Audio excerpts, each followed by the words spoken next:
बना करके जाओ जिसपे समाज निर्भय होकर आगे बढ़े और उन्नति के शिखरों को छुए। वो जरूरत है इस समय समाज को।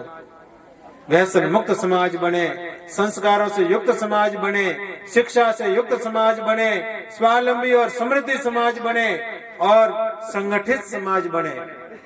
हम लोगों को क्या है, कोई लोग भ्रमित कर देते हैं, कोई कुछ कहता, कोई कुछ कहता, हम उनकी बातों में आ जाते हैं और सही बात का सोच विचार नहीं करते हैं। भगवान ने पता नहीं क्यों सोचने की शक्ति नहीं दी। कोई कहेगा ये तो ऐसा कह रहे हैं, हाँ ये तो ऐसा कह रहे हैं। दूसरा आके बोलेगा नहीं ये सही नहीं कह रहे, हाँ ये सही नहीं कह रहे। पर भगवान ने बुद्धि दी, थोड़ा सोचो तो सही। मुझे किसका कहना मानना है, किसका कहना नहीं मानना, मुझे क्या करना है, मुझे क्या नहीं करना, मुझे किसके साथ में खड़ा रहना है, किसके साथ में खड़ा नहीं रहना, मुझे किसका सहयोग करना है, किसका सहयोग नहीं करना, ये भगवान ने कुमारों को शक्ति दी ही नहीं।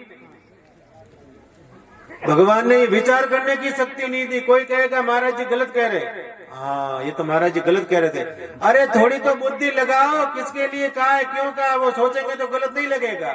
नहीं तो अभी इसमें से कोई कह देंगे नहीं महाराज जी ने कहा सही नहीं कहा, मैं कह रहा हूँ सही है, हाँ आप कह रहे सही है। ऐसा नहीं, थोड़ी अपनी भी बुद्धि लगाओ उसमें। भगवान खूब आपका भला करेंगे। अभी तो खूब लंबा चलना है, अभी तो शुरुआत ही की है, केवल एक पांव भरा है, अभी तो बहुत कुछ कार्य करना है। और अभी से ऐसा चलेगा तो लोग तो आपका उदाहरण दे रहे हैं कि अरे इतने कम समय में कुमार समाज किस तरह से चलने लगा है। और हम तो आपके बीच में आते तो क्या स्थिति आप सब जानते हो। लोग तो आश्चर्य कर रहे हैं कि इतना जल्दी कुमार समाज बहुत उन्नति कर रहा है और श्रीपति धाम के माध्यम से पूरा समाज संगठित हो रहा है। ऐसा लोग उदाहरण देने लग गए और नेता लोग तो डरने लग गए कि अब वोट तो वहीं से मिलना है। तो संगठन में बड़ी शक्ति होती है। कभी संगठित होके देखो तो सही। गांव में हम संगठित हो जाते हैं, सब लोग डरने लग जाएंगे। हमको डराना किसी को नहीं है, हमको अपना कार्य करना है, पर कार्य समझ के करना है और संगठित होकर के करना है। संगठन बड़ी शक्ति है। भगवान भले भले संगठन से हिल जाते हैं। अगर संगठित होकर हम अच्छा कार्य करेंगे तो भगवान खूब आपका भला करेंगे और आने वाली पीढ़ी का खूब भला होगा। आने वाली पीढ़ी हमको गर्व से कहेगी कि हमको हमारे पुरखे विरासत में कुछ अच्छाइयां देकर के गए।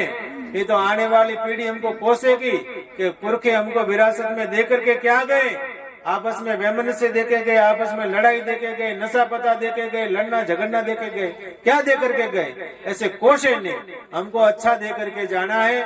मनुष्य शरीर मिला है, अभी मिला है, दोबारा मिलेगा पता नहीं मिलेगा, इसलिए सत्कर्म करिएगा, भगवान का नाम लीजिए, भगवान का भजन करिए। ये शरीर बर्बाद कर दोगे तो क्या दोबारा मिलेगा?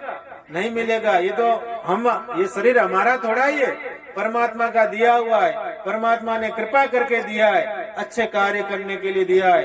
कब हो करुणा कर नर्तन देही देत ईश बिनु हेतु स्नेही। भगवान को करुणा आती तब मनुष्य का शरीर देते हैं, वो भी भगवान का भजन करने के लिए देते हैं और सेवा करने के लिए देते हैं। अगर यहाँ आकर के भगवान का भजन नहीं किया, राम जी का नाम नहीं लिया, संकीर्तन नहीं किया और सेवा नहीं की तो दोबारा फिर मनुष्य शरीर नहीं मिलेगा। शास्त्र में लिखा हुआ है। क्या बनाएंगे? गांव का कुत्ता बनना पड़ेगा, बिल्ली बनाएंगे, गधा बनाएंगे, ऊंट बनाएंगे, भड़ूरा बनाएंगे और वही गलियों में घूमना पड़ेगा। इसलिए सज्जनों परमात्मा का भजन करो, राम जी का नाम लो और सेवा करो।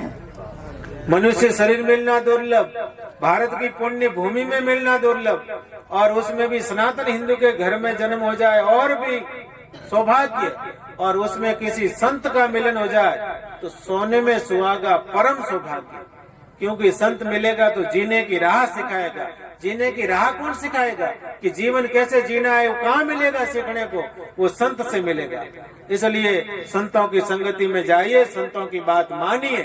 हमने भगवान के दर्शन पता नहीं किए या नहीं किए, पर जो संत है वो चलते फिरते भगवान के रूप है। इसलिए संतों की बात को मानो। बिनु सत्संग विवेक न होई, राम कृपा बिनु सुलभ न सोई।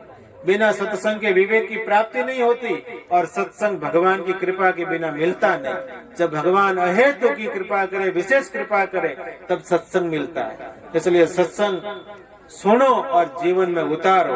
ये मनुष्य शरीर है, इसके मालिक नहीं, हम ड्राइवर है। जैसे गाड़ी अपनी चलावे ड्राइवर, मैं कहूँ ऐसे न चले, मैं कहूँ उसके विपरीत चलावे तो क्या मैं उसको रखूंगा? मैं उतार दूंगा नीचे, दूसरा रखूंगा। ऐसे मनुष्य शरीर दिया था भगवान का भजन करने के लिए, सेवा करने के लिए। हमने यहाँ आकर के उनसे गलत काम करवाया तो भगवान बीच में खाली करवा देते।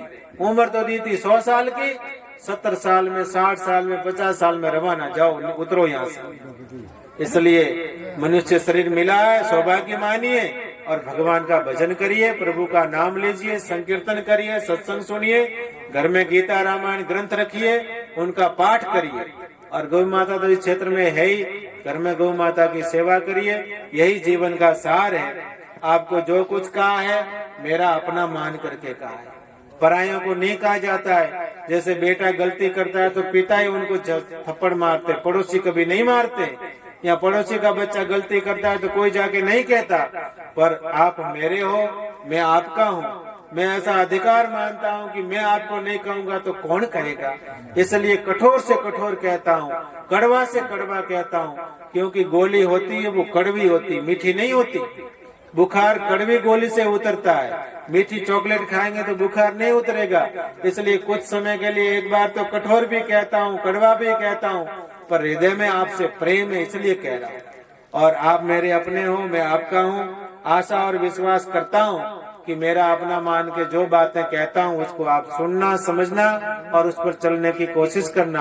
आप और हम मिलकर के उन्नत समाज, समृद्धिशाली समाज, संगठित समाज, शिक्षित समाज, संस्कारवान समाज का निर्माण करेंगे। इन्हीं शब्दों के साथ मैं अपनी वाणी को भगवान के चरणों में अर्पित करता हूँ। आप सबको खूब खूब साधुवाद और धन्यवाद।